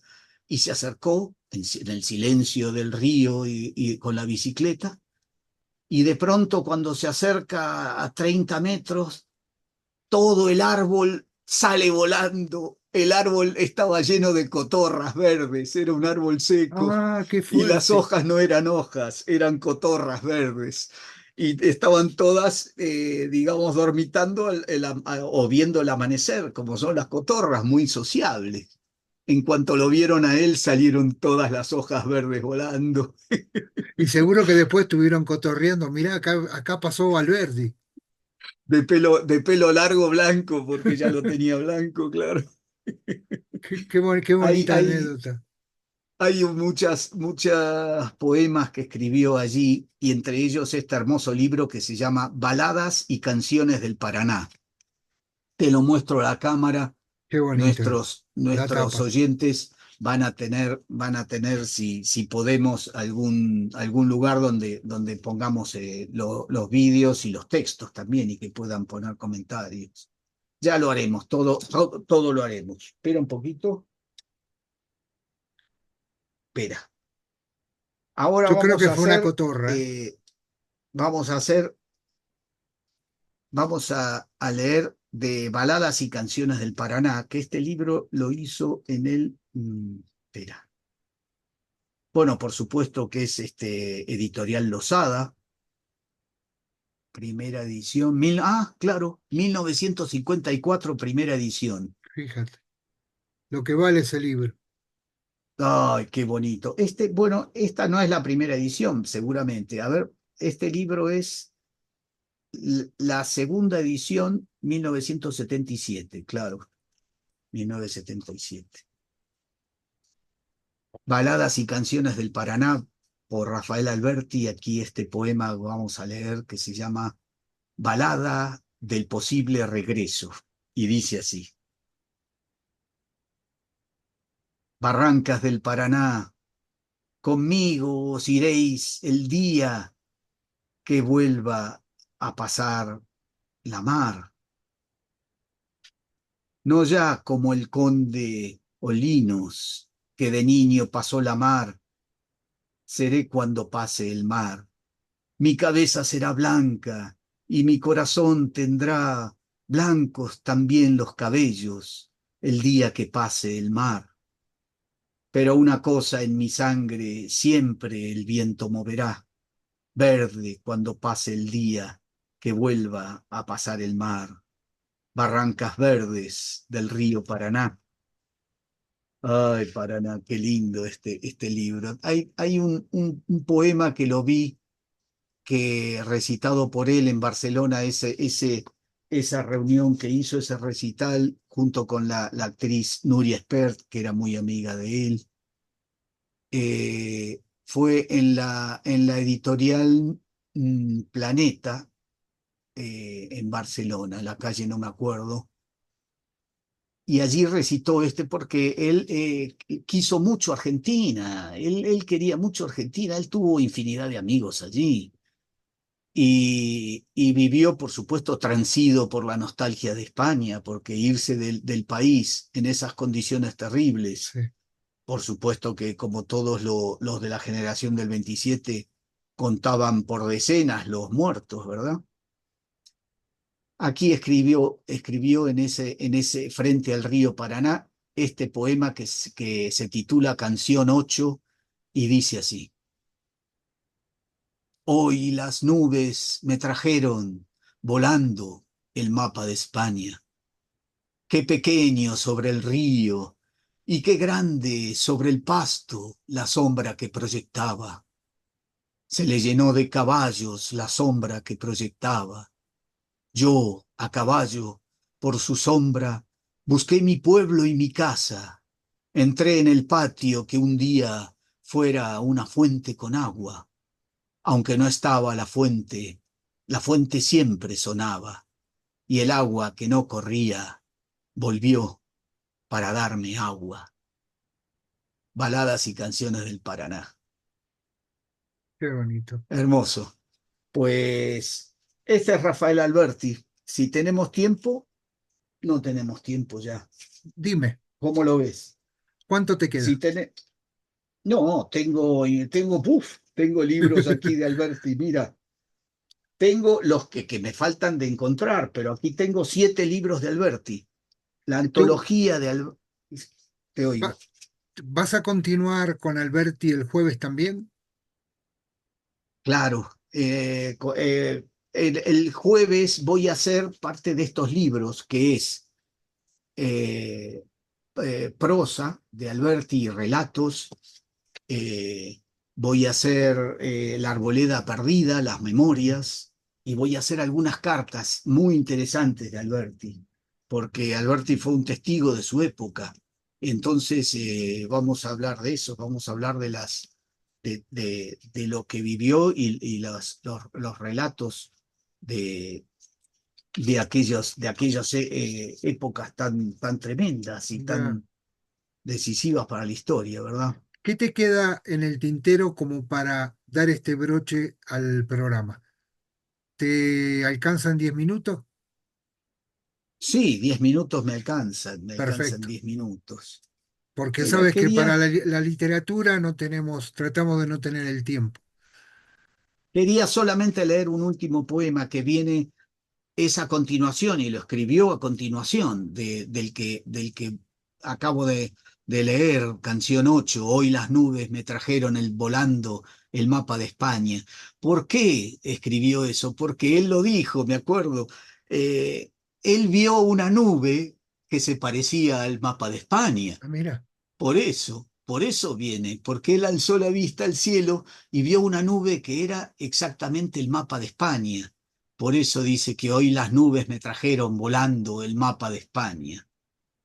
Qué pequeño sobre el río y qué grande sobre el pasto la sombra que proyectaba, porque la nube allí en los esteros del Paraná se nota que se desplazaba y para él lo conmovió tremendamente que le hizo sombra, o sea, como si viniera hacia él, ¿no? qué bonito. Por eso, después de este, sobre la pluma mismo, escribió Balada de la nostalgia inseparable, que dice así: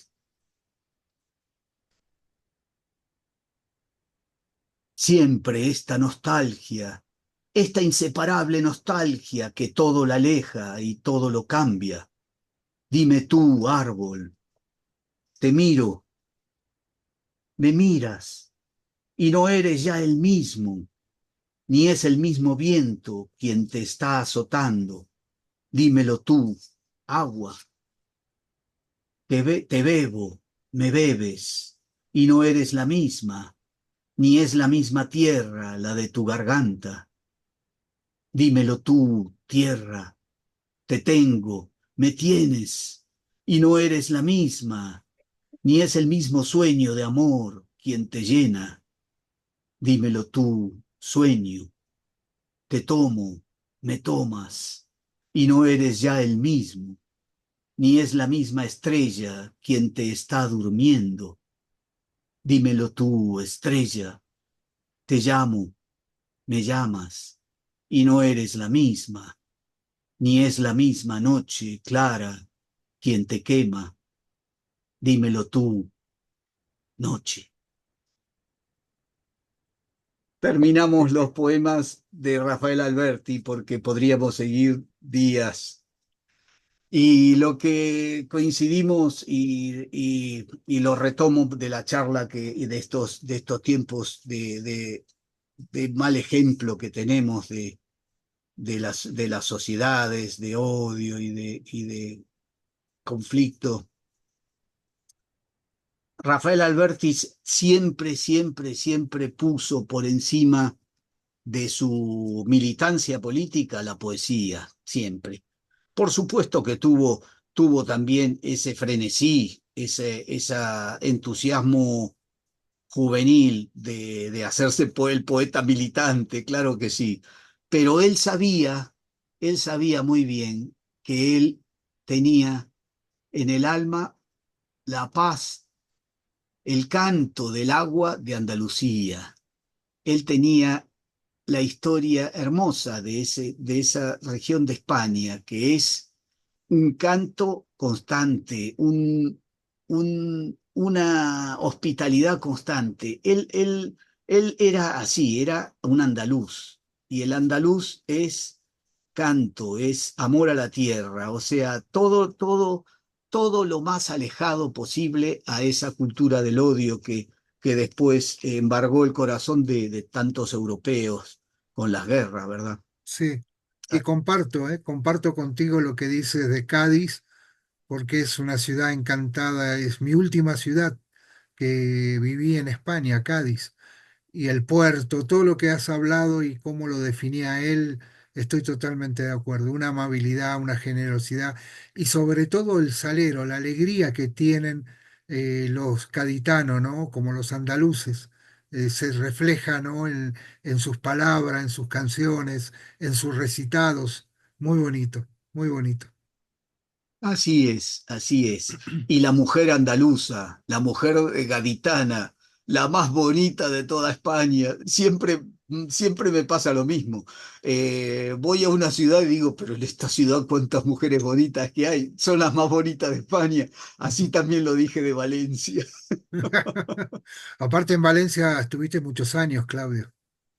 Sí, en Valencia estuvimos, sí, 12 años estuve en Valencia, sí. Después nos fuimos a Argentina, justamente, y volví a leer baladas y canciones del Paraná en Argentina y sobre Los Ángeles, porque eh, las condiciones fueron totalmente diferentes. Yo fui para atender a mi madre, etcétera, y son vidas diferentes y tal, pero yo siempre acostumbro a vivir al lado de un libro de poesía. Siempre, por donde vaya, siempre vivo con un libro y lo sigo el libro. A veces el libro me sigue a mí porque me pasa que me olvido de él y se me cae de la estantería con las páginas abiertas justo en un poema que yo estoy pensando en algo que tiene mucho que ver con ese poema. Son cosas que igual ese libro me lo abre y me lo saca de la estantería un ángel, ¿no? Como diría Rafael Alberti. Qué bonito. Mira, nos están saludando desde Asunción, Paraguay. José 40 nos manda un fuerte abrazo. Dice, los felicito, estoy escuchando el programa desde que comenzó. Me encanta porque ustedes hablan, discuten en el sentido bueno, no se enfadan y siempre la palabra paz, felicidad, amor está en vuestra boca. Gracias por traernos a Alberti, gracias por traer los poetas a este programa tan literario que me encanta. Un abrazo desde aquí, José 40. También nos saluda Guillermo desde Buenos Aires, Argentina, Fátima Marcelino desde Madrid y Fanny desde Honduras. Así que un fuerte abrazo. Un abrazo para los oyentes. Muy pronto vamos a tener una lista de WhatsApp para comunicar comentarios y poder tener un feedback de Sí, comunicación con nuestros oyentes, que estamos muy agradecidos de ellos. José 40 es un amigo del fútbol de Argentina con el Deportivo Italiano. En aquella época, cuando iba a la cancha, él estaba ahí. Ahora vive allá junto a su hija también. Y bueno, nos escucha cada tanto. Y son bonitas las palabras porque es lo que nosotros tenemos, ¿no? Hablamos, hacemos un comentario, es una introducción un poco a lo social que estamos viviendo. Tenemos nuestros puntos de vista, nuestras, ¿cómo se dice?, pensamientos, pero ante todo lo que le falta al mundo. Uno decía que al mundo le faltaba un tornillo. Y yo digo que al mundo le falta esto, el sabernos respetar, el saber escuchar, el aprender, el educarnos, porque es una manera, yo escucho a Claudio y me educo en el sentido de que aprendo mucho, aprendo muchas cosas de él. Y eso es lo bueno. Y sobre todo que nos queremos, en el sentido que así nos tendríamos que querer todas las personas en el mundo. Cada uno, como él dijo también, cada uno tiene una idea, cada uno tiene, pero al final todos caemos en lo mismo. ¿Qué es lo que queremos? Paz. y la literatura, a través de la voz de Claudio, nos enfoca esto, nos llama a, ¿cómo se dice?, educar el cerebro, que es importante. Yo prefiero escuchar a Claudio que estar en TikTok, que estar en, yo, aunque no tengo nada con TikTok, pero son las cosas que me la paso bomba aquí. Son 2 horas, llevamos 2 horas y 10 minutos en el programa y, y me encanta. Es una charla entre dos amigos, entre la distancia, entre un café, un mate. A veces, hoy no vino nuestra querida amiga Claudio. ¿Qué pasó con la gatita? La Maki La está Maki. con fresco, con frío, entonces se queda en su sofá, que tiene ahí sus dos almohadones, y ahí está. Y no quiso venir, yo le invité, le digo, mira, mira que vamos a tener el programa de poesía que te gusta tanto. Y te dijo, ahora voy, espérame que ahora voy. Ahora sí, espérame, y ahí está. Este es Pues como el cuento del cigarrillo, ¿no? Voy a comprar cigarrillo, espérame que ahora vengo. coincido con todo lo que dijiste, querido Marcos. Por supuesto que yo no solo aprendo, sino que me motiva tu energía para llevar adelante la radio, para dirigir todo ese cúmulo de ordenadores que tienes ahí.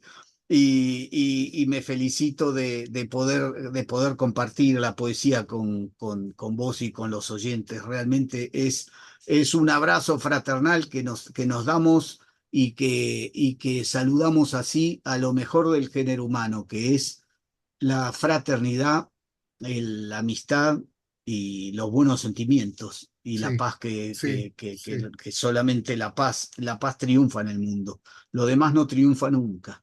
No, totalmente de acuerdo contigo. Qué bonito. Bueno, esperemos pasar una bonita, bueno, ya tu noche en España, en la ciudad de Yecla. Un fuerte abrazo para todas las personas que en un modo u otro estamos en la tarde-noche, dependiendo del país que nos esté escuchando. Y les doy cita para el jueves. Después del programa de Cruce de Camino viene un espacio musical y luego viene Claudio con la segunda parte de Rafael Alberti. No se lo pierdan y ya me estoy poniendo, como se dice, al 100% para poder trabajar más en la radio porque necesitamos subir los programas para que la gente lo vuelva a escuchar y al mismo tiempo repetirlo en la radio porque la cultura no hace mal a nadie. La cultura, como la buena música, no hace mal a nadie. Entonces es muy importante que tengamos, ¿cómo se dice?, la repetición de los programas culturales. Así que, sobre todo por los que hicieron historia con la literatura, los que hicieron historia con un lápiz o una pluma y nos dejaron su legado que para muchos está durmiendo y que al momento Claudio nos despierta, porque dice, uy, pucha, hoy mira, Alberti, voy a buscar un libro de Alberti y leerlo, como Octavio Paz, como, no sé, cualquier de las personas que, por ejemplo, Claudio nos trae. Y esto es un recordatorio, como hace Claudio, de cómo es la frase que tú tienes, Claudio, que es la que cierra siempre el programa. Es la frase que me la digo a mí todos los días y la repito a quien me quiera escuchar. Un minuto de poesía cada día puede cambiar tu mundo y a la larga el mundo de todos, porque evidentemente si todos escucharan un minuto de poesía, el mundo cambiaría de Sí, sí, verdad. sí, totalmente de acuerdo.